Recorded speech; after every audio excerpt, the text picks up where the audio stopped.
I am told, Lamar Johnson, who covers the Maryland basketball team, SB Nation, and joins us here on Big Board Sports 104.5 its team, ESPN Radio. Lamar, Roger Weiland, and Brian Mariano in Albany on ESPN Radio. Good morning. Good morning. Thanks for having me. How are y'all doing it there? Thank you, Lamar. Appreciate it. The big news here is awaiting Kevin Huerter's decision on what he's going to do, and I know today is D-Day for him.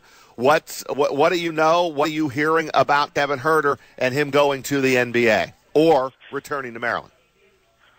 Well, the combine is what threw the big wrench into it, because before he went, everyone expected him to return because he was given a second-round grade, and most people who saw him play knows he could be a first-round pick.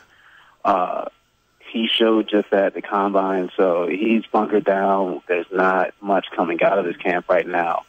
But it appears that he's leaning towards going to the draft, because when there's money on the table, it's hard to turn down. But Bruno Fernando returning just made that a little bit more of a difficult decision for him. Lamar, what did Kevin show at those combines? I mean, again, going in, I think the thought was he would go back to Maryland. You're right. And the thought was he was going to be projected in that second round, which really then makes Kevin Huerter's decision a little easier, because you want to be a first-round pick, and then it's almost like it's a no-brainer. What did he show in those combines that pushed him over the top to get him from a projected second-rounder to where almost every mock draft that I see and read right now has him going in round number one? Well, he showed that he was unfazed by the moment. He just went out to that first scrimmage and did exactly what he did every game you've seen him play for Maryland. He had 11 points, a couple of three-pointers, but he really just played within the offense, worked on defense, and was made plays. And scouts saw that in this moment he didn't change his game to fit the moment. He just kept going. And because of that, they know that he's an NBA-ready player. Now it's just a matter of whether he's ready for that to go to the NBA.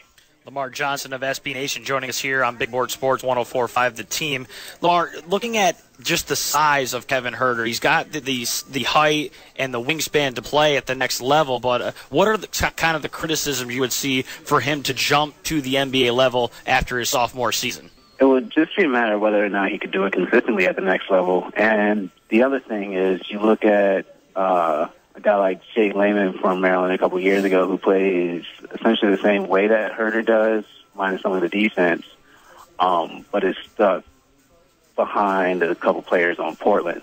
So there's not much he can continue to show, and that's why you see him now in these first rounds. It's just a matter of whether he can improve on the improvement from here. Lamar, what are you? I'm going to assume. My gut now tells me, sitting here this morning, that he's going to make the leap here and go to the NBA. If that's the case, Lamar, what are you hearing about where he might go? What pick he would be? What teams are showing the most interest right now in Kevin Huerter? So he did a lot of workouts with teams in the back half of the first round, which is his projected stock. He did a workout with L.A., but I also heard that L.A. likes Mitchell Robinson, so we'll see about that.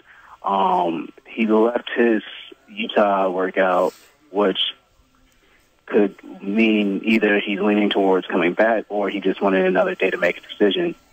And he also worked out with Atlanta, which has a couple picks in the back half of the first round, as well as one in the second round at the beginning.